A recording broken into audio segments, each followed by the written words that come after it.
Hi everyone, hope you are doing well from wherever you're watching this channel, depending on your time zone. Now, Kenyans are ready for the mass action today, but going by the current political activities in this country, it tells you that there is an individual who is seemingly, maybe knowingly or unknowingly, walking into a trap ahead of this mass action. Because it cannot be that Azimio write a notice, and in that notice, they are exposing the grave plan by the Kenya Kwanza side. And in that whole plan, there's nowhere they are mentioning William Ruto or Musalia Mudavadi. Because remember, the top leaders of the Kenya Kwanzas of now, political leaders, we have William Ruto, the president, Gachagua, the deputy president, Musalia Mudavadi, the prime cabinet secretary. Hata wakienda kwa budget ni hivyo ndio zinaenda. Why is it that out of these three, Azimio is mentioning Musalia Mudavadi nowhere? There's nowhere they are mentioning William Ruto. They are pointing their fingers towards Rigathi Gachagua. And if this is actually what is going to happen, then someone can easily conclude and say that Ruto is well aware what he, together with Uhuru Kenyatta, went through when they were facing charges against humanity at ICC. Ruto might be just tired of Rigathi Gachagua, and this could be just be a plan to set up Gachagua. And now, being a fool, you easily walk into that trap. That's how I can conclude that. Because look here, we have mass action happening in this country, then Ruto fly out of the country. He's not there. Why is he out of the country? When there is serious activity, political activity going to take place. A serious one. The first place, he ran to Sugoi. Then he just came later when he knew things have settled. If you read what Azimio has shared, it tells you that we have people in this country who do not care anything to do with humanity, and their plan is to massacre anyone who want to raise their voice and speak on behalf of many Kenyans who cannot defend themselves. A deputy president, an office that need to act as a unity of this country, presidency, unity. A man who took an oath of office to protect, defend the constitution of Kenya, planning to massacre people. This is what Azimio has shared. Just want to go through in that letter. Then from there we will conclude. It tells you that really there is a deadly plan, because we had also already seen some photos of the latest meeting between Gachagua and the security chiefs and the PS for Interior, Raymond. March 26, 2023, Rigathi Gachagua's planning mayhem against protesters. It has come to our attention that Mr. Rigathi Gachagua is currently coordinating a major operation of mayhem against planned Azimio la Umoja protest rallies scheduled to take place in Nairobi tomorrow. To realize this evil and bloody plan against otherwise peaceful protest, Mr. Gachagua has set up an armory and a command center in two different locations at home next to Bomas of Kenya that belongs to a former cabinet secretary, and another on Hillscrest Drive, Nairobi, belonging to serving cabinet secretary.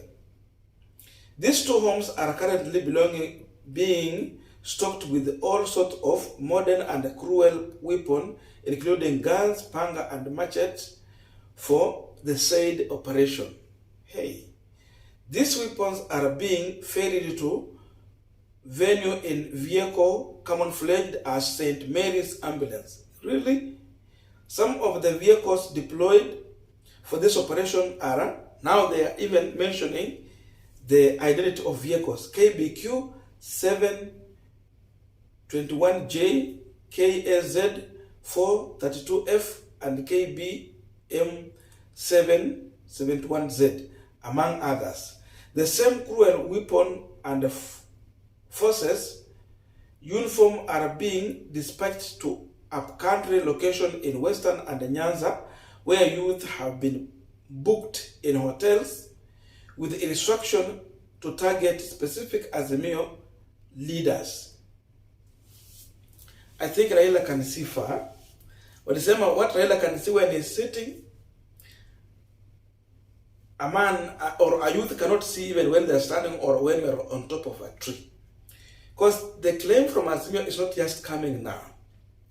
There was earlier when Raila Odinga came out with a statement to expose the meeting regarding the Gachagua head with the Kimani Ichung'wah and Ndindi Nyoro, planning to use Mungiki to disrupt peaceful and armed demonstrators who are going to picket in this country. Now you can see the intense plan here. They're saying here, the same group, oh, I had read this one. A number of rebel Azimio MPs from the region have been deployed in support of the dirty mission, especially in Western and the Nyanza region. Remember, we have those rebels like Jalango and the team, who are from ODM party generally. In Nairobi, public service vehicle belonging to Embasava, Zuri and Forward Circle have been deployed to ferry youth to places like Jogoo Road, Kibra, Padora, Halgam, Mudhuru, Kayole, Kariobangi, Karogocho, Mlango Kubwa, Githurai 44 and Githurai 45. Their mission is to target Azimio leaders in Nairobi, including Honorable Babu Owino, really, Honorable Pio Wandayi, and Honorable Edwin Sifuna. Sifuna and Babu Owino, they have been playing a critical role within Azimio Umoja circles as far as mobilizing of the youth to come up with their numbers to speak their mind is concerned. Honorable Jeremiah Kioni, who actually represent to some extent the Kikuyus who are believing in mass action, of course, among others. When this plan mayhem came to pass, Mr. Gachagua must be prepared to take full responsibility for it. Right, Honorable Raila Odinga, March 26, 2023. Now that's Raila Odinga issuing this statement. You can see the entire plan there. It is deadly. It is just unthinkable. A man who is serving in an office where he's supposed to protect lives, he is sitting in a meeting planning on how to destroy lives. It is very sad for Kenya that people are going to the street to demonstrate because they don't have food. But then the person who is in office who is supposed to provide that food, because it is in our constitution, that it is the work of government to ensure that no Kenyan is sleeping hungry. He is planning on how to kill Kenyans. It is also in our constitution that it is the work and duty of the government to protect life. The same government, through the current regime, they are planning to kill people in this country. This is very sad. So Gachagua should be asking himself before he takes such kind of orders. Okay, it can be that Ruto has planned, but he has given that mandate to Gachagua. He just leave out of the country, but then you leave the plan going on. The question is, who is now leading that plan? Who is chairing that meeting? Who is going to give those orders? Is it Ruto or Gachagua? Gachagua should be asking himself, now that everyone is talking about together Gachagua, if mass sack is going to take place in this country, who will take responsibility. Is he ready for that? And why is he walking into that trap blindly? He should be asking himself a question. Why is it that Raila is not talking about William Ruto? He's talking about Kome. He's talking about Gachagua. Why is he not mentioning Musalia Mudavadi?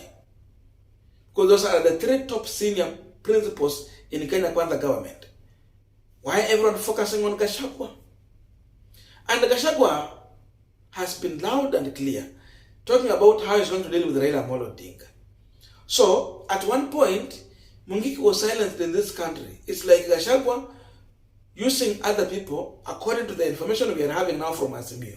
They are reviving Mungiki to come and deal with the people in this country.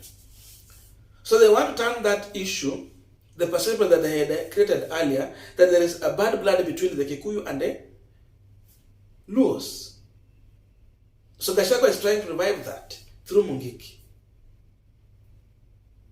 That's the reason why Raila was saying that we will arrest anyone who will post as a police officer in civilian.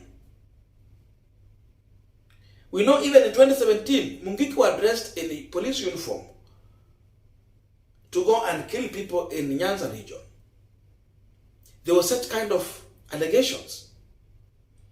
Those are people who are killing the people in Nyanza at one point.